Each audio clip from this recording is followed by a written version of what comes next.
Thank you. Thank you. I want to move on to abundance. And there was a question I had earlier that you had on here about abundance. I love that question. But there's a lot in chapter 7 about abundance and that we are not the little me that we think we are. You say on page 190, whatever you think the world is withholding from you, you are withholding from the world. And you're withholding it because deep down you think you're small and that you have nothing to give. Try this for a couple of weeks and see how it changes your reality. Whatever you think people are withholding from you, praise, appreciation, assistance, loving, care, and so on, give it to them.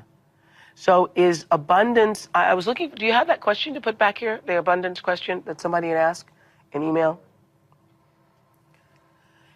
What's so great about this, I think, is that it's something people can do every day right now, is to start to give that which you say you most want. Yes.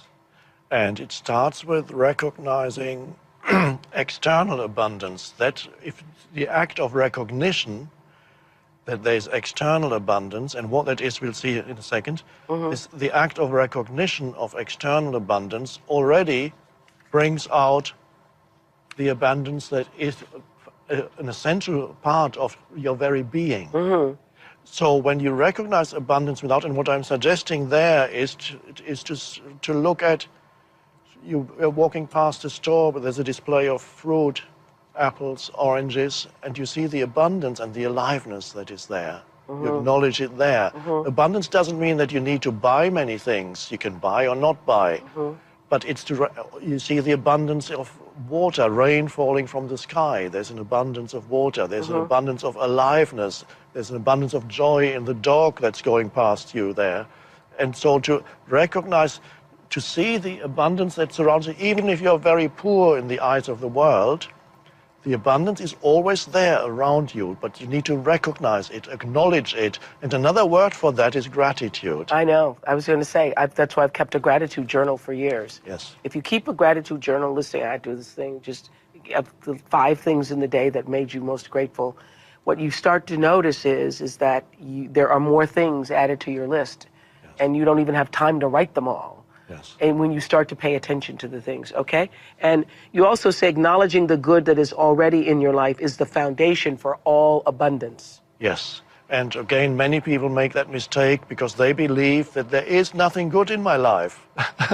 And that's absurd. It means they are not present. They are trapped in certain stories in their head which tell them continuously that there is nothing good in my life. And if they only opened their eyes and looked around, and if they smelled the air, saw the sunlight, the most abundant thing you can see is the sun. Well, I think the most abundant thing you can have is your breath. The breath? Come back to your breath. Yes, come back to the breath. So you can be with that. And when you can't think of anything to be grateful for, go to your breath. Breath or the aliveness in your hands and in your arms, to feel that. Well, the email question from Rosanita in Georgia was to ask you to please explain what you mean by abundance comes only to those who already have. Yes. Now, abundance, you need to recognize that as coming from within you. Abundance is not something that external things come to you that make you abundant.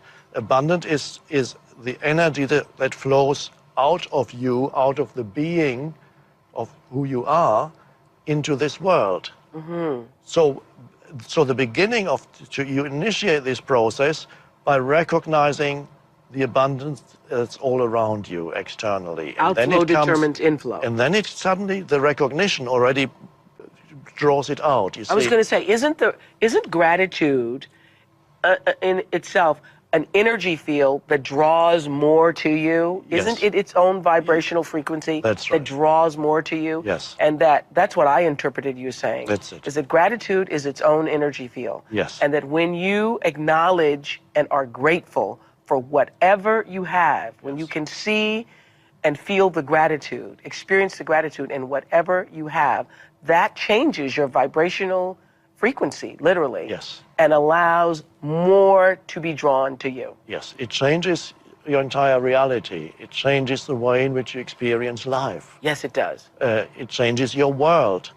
And so if that's the only thing people remember, there are many things in this book, but just if they want to change their lives, they're not happy with their lives, bring gratitude into it, which is, of course, connected also to the present moment, because it's only here in this moment, what is it in this moment that I can be grateful for? And then you suddenly say, oh, it's all that. It's miraculous if you truly look around and sense and feel. It's miraculous. The entire universe is miraculous. Yes. And when you are so trapped in your thoughts that you don't see this anymore, then the entire universe becomes dead to you, and there's nothing new that ever arises. You know, I was practicing this weekend. I was saying to Eikart before we started that I was under the weather and had an obligation in New Orleans and wasn't able to fulfill that commitment. And normally I would have just been beating myself up about it because I've never had to cancel anything before. But I decided to be with the fact that I was sick. And I had one of the happiest days of my life, being sick in bed, because I accepted it and was not fighting the fact that I wasn't well. I thought, I'm going to be with feeling badly, and I'm going to appreciate everything about the day. So every cup of tea that Stedman brought me, I was happy. And happy that I was, I had clean sheets. I mean, and happy that I could open the curtains and there was sun coming through the window. And I just had the most happy time being sick in bed. Yes. Yeah, so that's what you're talking about. Yes.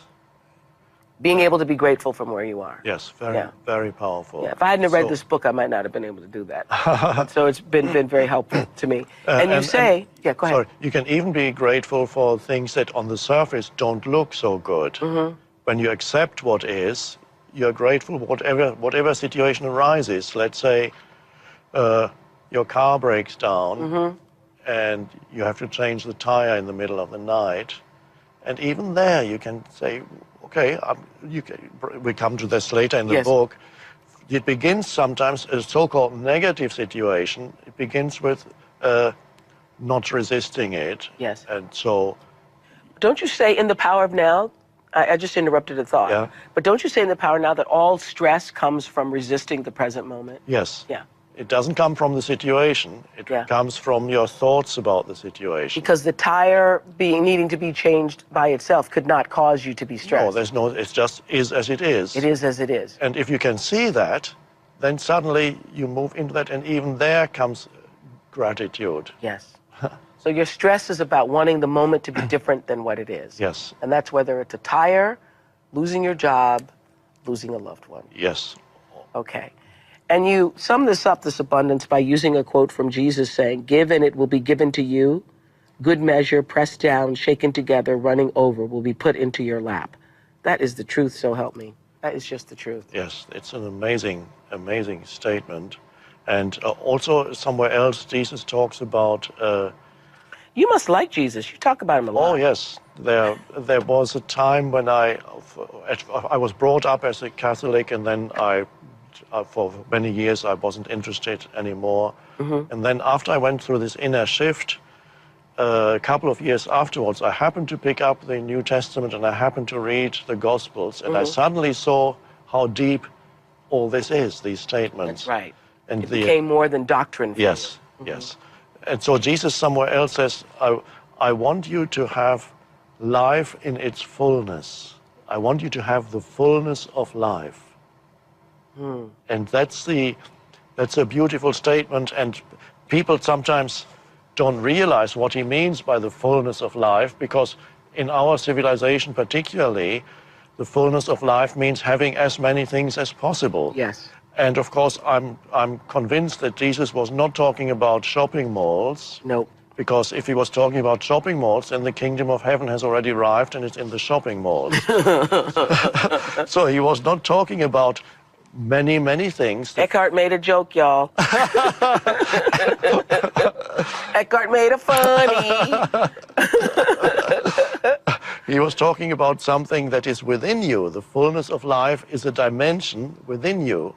And he said, I want you to be in touch with that dimension within you. And you are absolutely right. If you get nothing else from this book, if you can get that, then your life will change. Yes. Your life will change. Yes. That abundance comes only to those who already have it, page 192.